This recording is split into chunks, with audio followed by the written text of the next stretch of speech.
She expected you to chase. She expected explanations, effort, emotion, maybe even desperation. She expected you to reach out just to prove you still cared, just to reassure her that she still had access to you and your attention. But instead, you went quiet. You didn't argue. You didn't plead. You didn't try to convince her of your value. You disappeared. And in that moment, something rare happened. Not outside of you, but inside of you.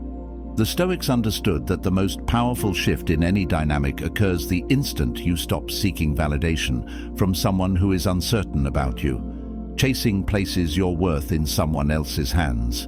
Every message becomes a request. Every explanation becomes a negotiation. Silence breaks that cycle. When you disappeared, you were not withdrawing out of pride or punishment.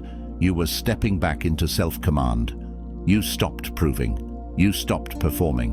What most people never realize is that disappearing is not about her reaction, it's about your regulation. The mind finally stops racing through scenarios. The nervous system begins to calm. The constant pull to check, to reach, to explain fades. In that quiet, your energy returns to you. You are no longer leaking attention into someone else's uncertainty. Stoicism teaches that dignity does not announce itself. It doesn't chase recognition. It simply removes itself from what diminishes it. When you disappeared, you chose not to bargain with ambiguity. You chose to stand on solid ground instead of waiting for someone else to decide your value. What looks like silence on the outside is often the birth of strength on the inside. You didn't disappear to be noticed. You disappeared because staying would have cost you your peace. And the moment you chose peace over pursuit was the moment you stopped losing power and started reclaiming it. Chasing feels natural because the ego equates effort with worth. When someone pulls back, the instinct is to lean forward, to explain more clearly, to show more care, to prove that what you offered mattered. The mind confuses movement with meaning. But Stoicism teaches that effort aimed at the wrong place becomes self-betrayal, not devotion. Every time you chase someone who is uncertain, you quietly accept their uncertainty as authority. You wait for cues. You adjust your behavior. You begin measuring yourself by how they respond. And without realizing it, your inner balance becomes dependent on something you do not control. The Stoics warned against this trap because it reverses the natural order. Your peace should never be negotiated. Chasing also trains the nervous system to associate relief with response. A reply becomes a reward. Silence becomes a threat. Over time, this creates anxiety disguised as attachment. You are not reaching out because you want to connect. You are reaching out because discomfort demands an exit. Stoicism asks you to see this honestly, without shame. When you stopped chasing, you interrupted that conditioning. You chose to tolerate uncertainty instead of medicating it with reassurance. That choice is not passive. It is disciplined. It tells your mind that calm comes from self-command, not from someone else's attention. This is why disappearing felt unfamiliar, but grounding. You didn't collapse without feedback. You didn't lose yourself without response. You learned that your stability does not require pursuit. And once that lesson lands, chasing no longer feels natural. It feels unnecessary. When she pulled back, there was an expectation already in place, even if it was never spoken. She expected reassurance. She expected movement toward her. She expected your energy to close the distance she created. This isn't always conscious or malicious. It's human psychology. Attention confirms influence, and influence feels like security. The Stoics understood that when attention is withdrawn calmly, without anger or performance, it disrupts patterns. Not as manipulation, but as consequence. You did not meet distance with panic. You met it with stillness. And stillness changes the dynamic in a way that effort never can. What she likely anticipated was resistance to the separation. What she encountered instead was composure. Silence without bitterness communicates something rare, that your center does not shift with her movements. You did not rush to re-establish balance because you were already balanced. But here is the crucial Stoic insight. This is not about triggering regret or curiosity. The moment your silence is used as a lever, you are chasing again, just quietly. True disappearance is not a tactic. It is an alignment with self-respect. Whether she notices or not is secondary. What matters is that you noticed. You noticed how much energy was being spent managing perception. And in choosing to disappear, you chose to stop outsourcing your sense of stability to someone else's expectations. Disappearing was not a game, and it was not a strategy designed to provoke a reaction. It was the natural outcome of clarity. Stoicism teaches that when something disrupts your inner stability, the correct response is not persuasion, it is withdrawal. You did not disappear to punish her. You disappeared because continuing to engage would have cost you your self-respect. Many people mistake withdrawal for avoidance, but the Stoics made a clear distinction. Avoidance runs from discomfort. Withdrawal moves away from misalignment. When you disappeared, you weren't afraid of confrontation or emotion. You simply refused to remain in a dynamic that required you to prove your worth. Silence rooted in dignity feels different than silence rooted in resentment. There is no tension in it, no hidden demand, no waiting for validation. It is calm, complete, and final. This kind of silence does not chase response because it does not need one. Stoicism teaches that self-command is revealed not by how loudly you assert yourself, but by how cleanly you can walk away. Disappearing was not the absence of action, it was the presence of discipline. And discipline, once practiced, becomes part of who you are. The moment you stopped chasing, your energy began to return to you. Not all at once, but steadily. The constant checking eased, the rehearsed messages faded, the mental loops lost their grip. Stoicism teaches that peace is not something you find. It is something you recover when you stop bleeding attention into what you cannot control. Chasing drains energy because it keeps you psychologically leaning forward, waiting for a response that determines how you feel. When you disappeared, you leaned back into yourself. You reclaimed the space where your thoughts, emotions, and decisions belong. This is why the silence felt uncomfortable at first, but then strangely grounding. The Stoics believed that where your attention goes, your life follows. By withdrawing attention from uncertainty, you redirected it toward yourself. Not in isolation, but in alignment. Your routines stabilized. Your sense of direction sharpened. You stopped living in anticipation and returned to presence. This shift was not about making her feel absence. It was about you no longer feeling consumed by it. When your energy came back, so did your clarity. You were no longer reacting, you were choosing. And that is the quiet victory most people never see. You didn't disappear to change her behavior. You disappeared to change your relationship with yourself. And once that relationship stabilized, everything else became secondary. There is a difference between going silent out of bitterness and going silent out of strength, and the Stoics were very clear about that distinction. Bitterness keeps you emotionally tied to the very thing you claim to be leaving behind.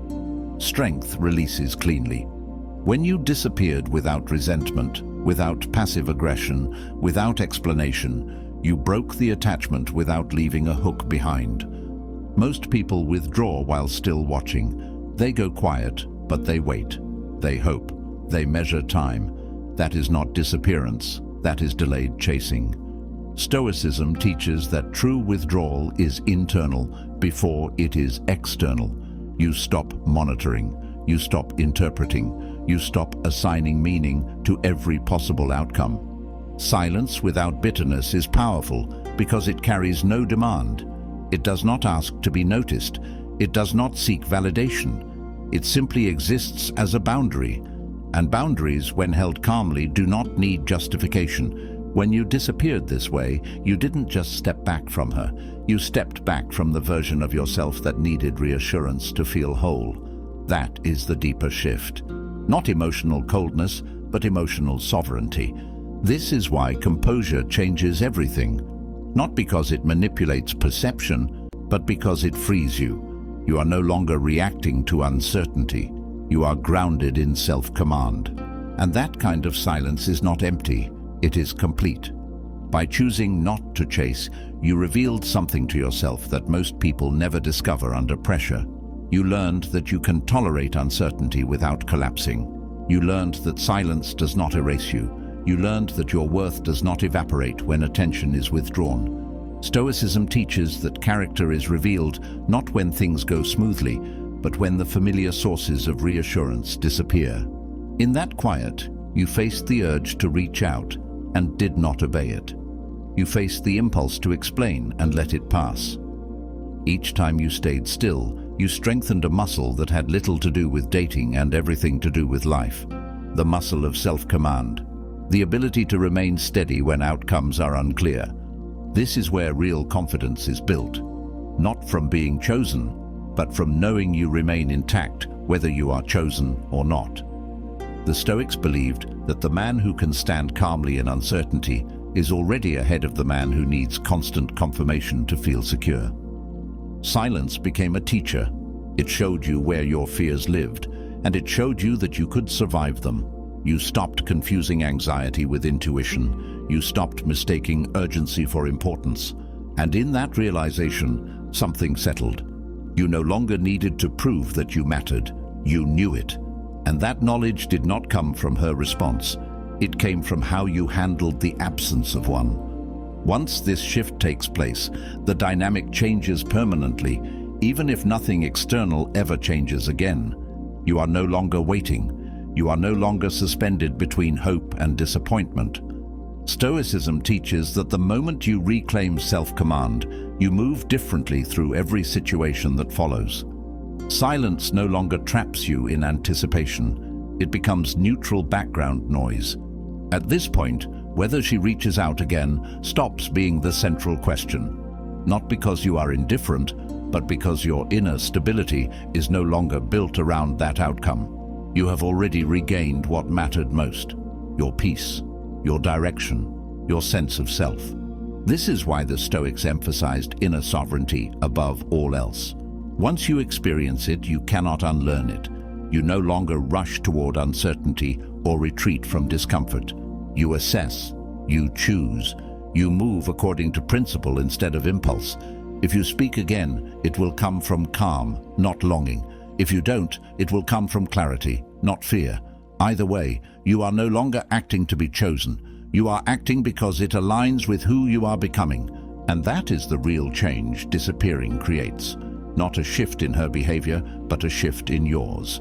One that carries forward into every future connection long after this moment has passed. Walking away is often misunderstood as quitting, but Stoicism teaches the opposite. Walking away is not the abandonment of effort, it is the refusal to negotiate your dignity.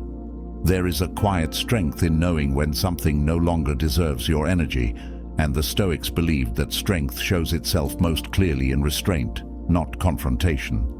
You didn't disappear because you couldn't handle the situation. You disappeared because you could, because you recognized that staying would require you to accept uncertainty on someone else's terms. Walking away was not emotional weakness, it was emotional clarity. You chose not to remain in a space where your value felt conditional. Stoicism reminds us that self-respect does not argue, it does not beg to be seen, it simply removes itself from what diminishes it. When you walked away, you were not trying to be dramatic or memorable. You were protecting something more important than connection, your inner stability. This is why walking away feels clean when it is done correctly. There is no resentment attached to it, no need for closure, no lingering debate. You understand that some chapters end not because you failed, but because they were no longer aligned with who you are becoming.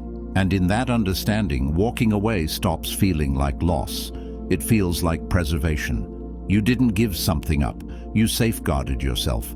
In the end, she expected you to chase because that is what most people do when uncertainty appears. They reach outward for reassurance. They try to secure their place.